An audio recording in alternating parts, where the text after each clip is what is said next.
Hello friends, स्वागत है आपका आपके अपने channel study hard learning point में। दोस्तों, पिछले वीडियो में हमने टाइम, स्पीड और डिस्टेंस के बारे में बेसिक कॉन्सेप्ट से उसके फॉर्मूले के बारे में डिस्कस किया था और कुछ एग्जाम्पल हमने डिस्कस किए थे।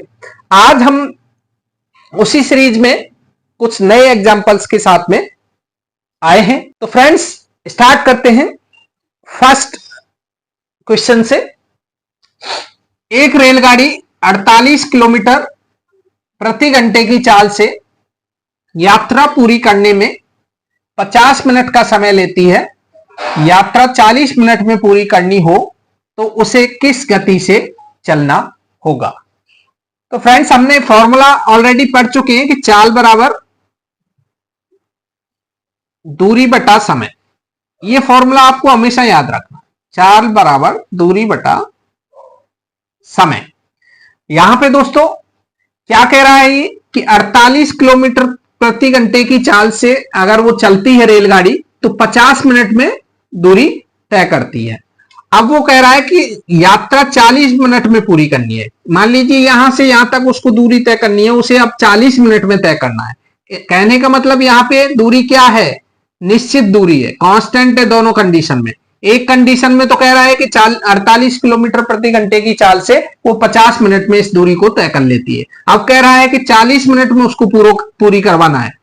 40 मिनट में हमको इस दूरी को पूरी करवाना है। तो इसका मतलब आपको खुद का लॉजिक भी लगाना चाहिए कि अगर 40 मिनट में पूरा करवाना है तो इसका मतलब चाल क्या होगी, उसकी चाल क्या होगी, बढ़ेगी।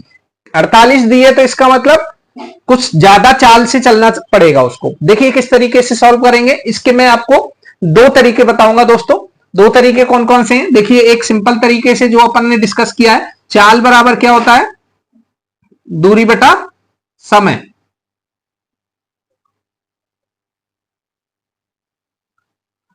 तो दोस्तों दूरी क्या हो जाएगी, इसमें दूरी निकाल लेते हैं। कितनी दूरी तय कर रहे हैं, दूरी बराबर होगा चाल गुणा समय। तो चाल कितना है, 48 किलोमीटर प्रति घंटा, और दूरी कितने समय में, दूरी बराबर समय गुणा चाल। तो चाल हो गई 48 और समय कितना, 50 मिनट। लेकिन ये किलोमीटर प्रति घंटे में चाल दी है तो इसको भी हम किलोमीटर प्रति घंटे में, मतलब घंटे में चेंज कर लेंगे। समय को, मिनट को घंटे में चेंज करोगे, 60 से डिवाइड कर लीजिए, 0 से 0 कट हो गया और 8 छिंगे 48 होता है दोस्तों, 8 पंजे 40। तो कितना हो गया, 40 किलोमीटर की दूरी है। ये दूरी कितनी है, 40 किलोमीटर की दूरी है। 40 किलोमीटर की दूरी को 50 मिनट में तय कर रही है। तो दूरी आ गई है दोस्तों। अब वो कह रहा है कि मेरे को तो 40 मिनट में ही तय करवाना है इस दूरी को। कितनी दूरी को, 40 किलोमीटर को। तो समय निकालना है आपको। वो पूछ रहा है कि किस गति से, आपको क्या निकालना है, चाल या स्पीड।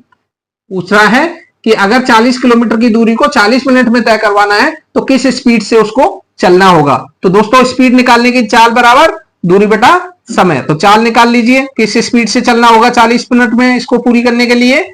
दूरी कितनी है, 40 किलोमीटर। कितने मिनट में, समय 40 मिनट। हमको तो इसको घंटे में लेना है तो 40 बटा 60 करोगे, ऊपर 60 चला जाएगा, 0 से 0, 4 से 4 कट गया, कितना आ गया, 60।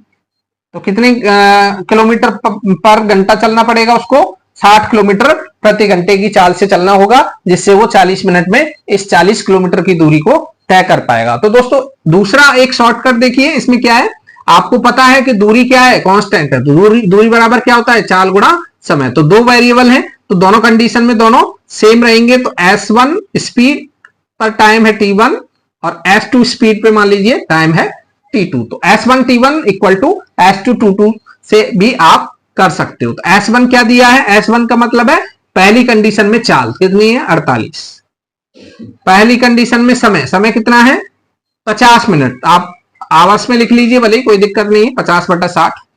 S2 क्या है, दूसरी कंडीशन में चाल जो कि आपको पूछी है, और कितने समय में करवाना है, 40 मिनट में, 40 बटा 60।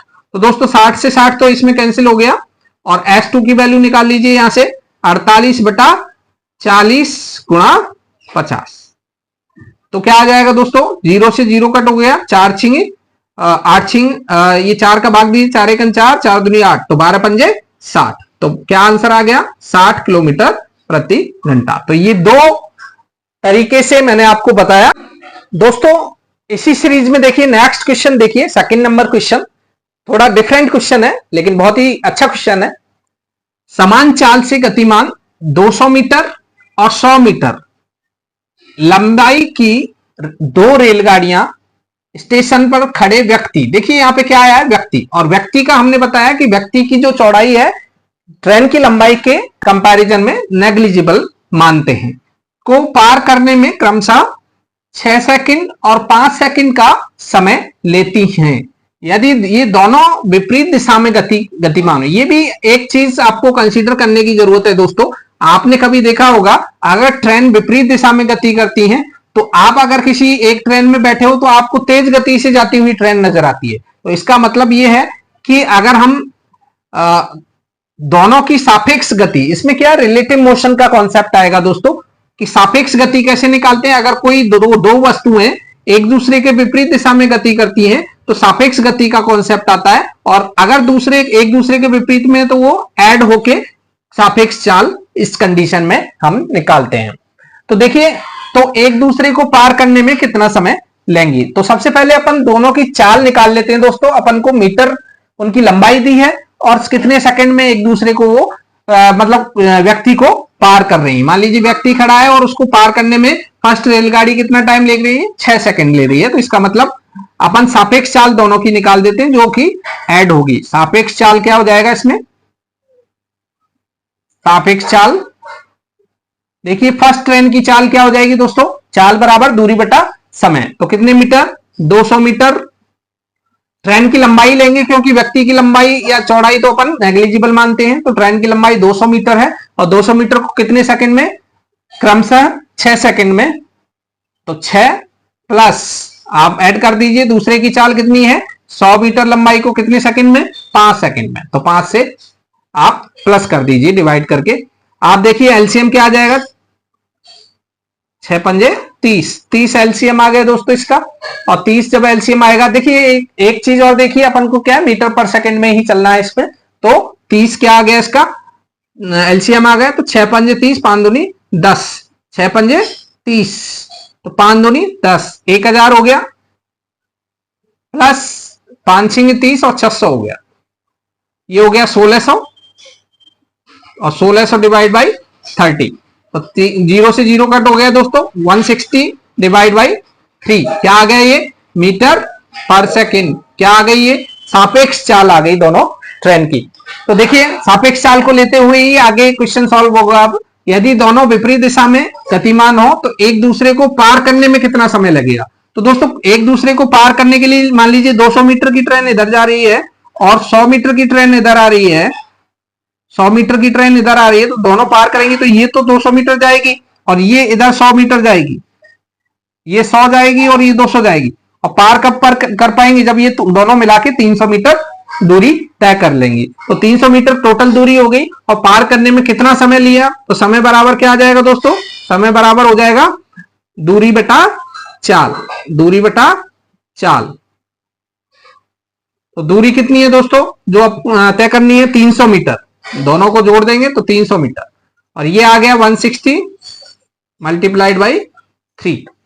तो 160 मल्टीप्लाइड बाई 3 करोगे आप तो ये आ जाएगा, 0 से 0 कट गया, 3 तिया 9, तो 90 बटा 16, और जब आप करोगे तो ये आ जाएगा 45 और ये आ जाएगा 8, और 8 को जब 45 से डिवाइड करोगे दोस्तों कर लीजिए कितना आ जाएगा, 8 चौक 32, 8 पंजे 40, 5, तो 5 सही 5 बटा 8 क्या आ जाएगा ये आपका समय, किसमें, सेकंड में।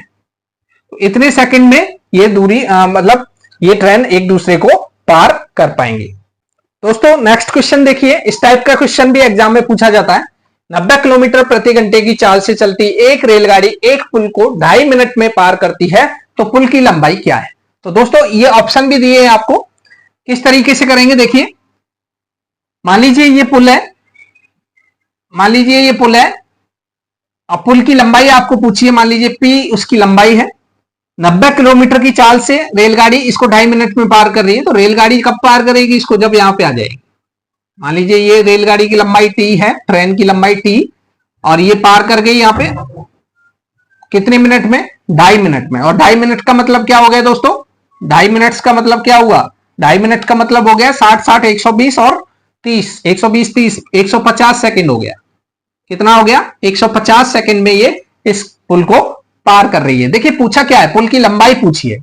अब देखिए 150 सेकंड का मतलब क्या है कि P प्लस टी, इतनी दूरी तय की इसने, P प्लस टी, तो दूरी बराबर क्या होता है? P प्लस टी बराबर क्या होगा? चाल गुणा समय, चाल गुणा समय। तो चाल कितनी है दोस्तों? चाल है इसकी 90 किलोमीटर प्रति घंटा, उसको मीटर पर सेकंड में चेंज कर लीजिए। 18 की टेबल बोलिए, 18 पंजे 90 होता है, तो आप 5 की टेबल बोलिए, 5 बार 5 पंजे 25, तो 25 मीटर पर सेकंड इसकी चाल। तो 25 मीटर पर सेकंड मल्टीप्लाइड बाई सेकंड कितने? 150। तो दोस्तों ये तो आ गया, चलो ठीक है, आपने कैलकुलेट कर लिया। 0 15 5 75 7 15 2 30 और 7 37, 3750 मीटर। ये क्या है? P प्लस टी, मतलब प्लेटफॉर्म प्लस ट्रेन की लंबाई है ये तो। लेकिन दोस्तों आपको पूछा है केवल पुल की लंबाई। क्या आप बता सकते हो बिना ट्रेन की लंबाई जाने कि पुल की लंबाई? पुल की लंबाई क्योंकि क्या होगी? P पुल की लंबाई होगी 3750 में से ट्रेन की लंबाई आपको माइनस करनी पड़ेगी। लेकिन ट्रेन की लंबाई तो आपको क्या है? दी नहीं है। कहां है ट्रेन की लंबाई? क्वेश्चन में नहीं दी है। तो इसका मतलब इसका आंसर क्या होगा कि आपके पास सूचना पर्याप्त नहीं है। तो दोस्तों इस टाइप का क्वेश्चन भी एग्जाम में आ जाता है। चलिए नेक्स्ट क्वेश्चन देखते हैं। दोस्तों नेक्स्ट क्वेश्चन देखिए, 72 किलोमीटर प्रति घंटा की चाल से चलती एक रेलगाड़ी बिजली के खंभे को 10 सेकंड में तथा प्लेटफॉर्म को 20 सेकंड में पार करती है, तो प्लेटफॉर्म की लंबाई क्या है? क्या पूछा है आपको? प्लेटफॉर्म की लंबाई। देखिए बिजली के खंभे को पार कर रही है 10 सेकंड में, प्लेटफॉर्म को पार कर रही है 20 सेकंड में। तो दोस्तों इस कंडीशन में क्या करना है अपन को? चाल दी हुई है, तो चाल बराबर तो आपको पता है किस चाल से चल रही है ट्रेन। चाल बराबर 72 किलोमीटर प्रति घंटा की चाल है, तो आप इसको मीटर प्रति सेकंड में चेंज कर लीजिए। 18 चौको 72 और 5 चौको 20, तो 20 मीटर पर सेकंड की चाल से ये गाड़ी चल रही है। तो ट्रेन की लंबाई ज्ञात कर सकते हो क्योंकि खंबे को पार कर रही है। खंबा क्या है? नेग्लिजिबल है ट्रेन की लंबाई के कंपैरिजन में। तो आप इस समय के हिसाब से और चाल के हिसाब से ट्रेन की लंबाई ज्ञात कर सकते हो। तो ट्रेन की लंबाई क्या होगी दोस्तों? ट्रेन की लंबाई क्या होगी? ट्रेन की लंबाई मतलब दूरी, तो दूरी बराबर क्या होता है? चाल गुणा समय। तो चाल कितनी है? चाल गुणा समय, चाल गुणा समय करोगे तो दोस्तों कितना आ जाएगा? 20, चाल है 20 मीटर पर सेकंड और समय कितना ले रही है? 10 सेकंड खंबे को पार करने में। तो इसका मतलब ये क्या है? 200 मीटर लंबाई की ट्रेन है। ट्रेन की लंबाई तो आ गई दोस्तों, लेकिन आपको प्लेटफॉर्म की लंबाई क्या है वो भी कैलकुलेट करना है। और प्लेटफॉर्म को पार कितने सेकंड में कर रही है? 20 सेकंड में। इसका मतलब प्लेटफॉर्म मान लीजिए ये है और इस प्लेटफॉर्म को पार करेगी तो यहां तक आ जाएगी। दोनों की लंबाई ऐड करके आपको, इसका मतलब वो 20 सेकंड में जा रही है। तो P प्लस टी कितने सेकंड में? 20 सेकंड में। P प्लस टी लंबाई है या दूरी है, वो कितने सेकंड में दूरी तय कर रही है? वो 20 सेकंड में। तो इसका मतलब B प्लस टी आपको कैलकुलेट करना है। B plus T, P plus T अब जब आप कैलकुलेट करोगे तो कितना हो जाएगा? चाल कितनी है? 20, चाल गुणा समय, समय कितना ले रही है? 20। तो इसका मतलब कितना हो गया? 400 मीटर। 400 मीटर क्या है? P प्लस टी मतलब ट्रेन प्लस प्लेटफॉर्म की लंबाई। तो आपको केवल प्लेटफॉर्म की लंबाई याद करनी है, तो P इक्वल टू क्या आ जाएगा? 400 माइनस ट्रेन की लंबाई। और ट्रेन की लंबाई कितनी निकाल ली अपन ने? 200। तो 400 माइनस 200 और कितना आ गया दोस्तों? 200 metre. 200 metre is the correct answer कि प्लेटफॉर्म की लंबाई क्या है हमारी? 200 मीटर। तो इस तरीके से इस क्वेश्चन को भी आप सॉल्व कर सकते हैं। देखिए चलिए एक लास्ट क्वेश्चन और देखते हैं दोस्तों, बहुत ही अच्छा क्वेश्चन है। आपको हमारा पढ़ाने का तरीका अच्छा लग रहा हो प्लीज सब्सक्राइब करें हमारे चैनल को। दोस्तों नेक्स्ट क्वेश्चन देखिए, एक ट्रेन 260 मीटर लंबी है और उसे 60 मीटर की लंबी एक सुरंग को पार करना है और कितने सेकंड लग रहे हैं? 16 सेकंड में उसको सुरंग को पार करती है। तो ट्रेन की गति कितने किलोमीटर प्रति घंटा है? किलोमीटर प्रति घंटा में ही पूछा है दोस्तों। आपको 260 मीटर लंबी ट्रेन है और 60 मीटर लंबी एक सुरंग है और किलोमीटर प्रति घंटा में आपको चाल पूछ रहा है। तो फ्रेंड्स आपको पता है पुल हो या सुरंग हो तो उसमें ट्रेन जब पार करती है, मान लीजिए ये सुरंग है, इतनी लंबी ये सुरंग है, कितने मीटर है? 60 मीटर लंबी सुरंग है और 260 मीटर लंबी ट्रेन है, तो 260 मीटर तक जाएगी तभी जाके पार किया हुआ माना जाएगा। तो इसका मतलब 60 प्लस 260 टोटल डिस्टेंस कितनी हो गई आपके? 320 मीटर की डिस्टेंस को तय करनी है और वो कितने समय में तय कर रही है? 16 सेकंड में तय कर रही है। तो इसका मतलब आप चाल निकाल सकते हो। चाल बराबर क्या होता है दोस्तों, दूरी बटा समय, दूरी बटा समय। तो दूरी कितनी है 320 मीटर और समय कितना है दोस्तों 16 सेकंड। सो 16 सेकंड से जब आप डिवाइड करोगे तो क्या आ जाएगा 20, 16 दूना 32, तो 20 मीटर पर सेकंड। ये आया है मीटर पर सेकंड में। मीटर पर सेकंड को जब आप चेंज करोगे किलोमीटर प्रति घंटा में तो क्या आ जाएगा, 20 को किससे मल्टीप्लाई करोगे दोस्तों, 20 को बड़ी संख्या से, मतलब बड़े में कन्वर्ट कर रहे हैं तो 18/5, तो 5 से डिवाइड किया, 5 चौको 20, 18 चौको 72, तो कितना आ गया 72 किलोमीटर प्रति घंटा। तो ये ट्रेन की चाल होगी। तो दोस्तों आज हमने इस वीडियो में ट्रेन्स और पुल, ब्रिज या पॉइंट, व्यक्ति से रिलेटेड टाइम, स्पीड और डिस्टेंस के क्वेश्चंस को डिस्कस किया। आपको हमारे पढ़ाने का तरीका अच्छा लगा हो दोस्तों तो हमारे चैनल को सब्सक्राइब करें, वीडियो को लाइक करें। Thank you.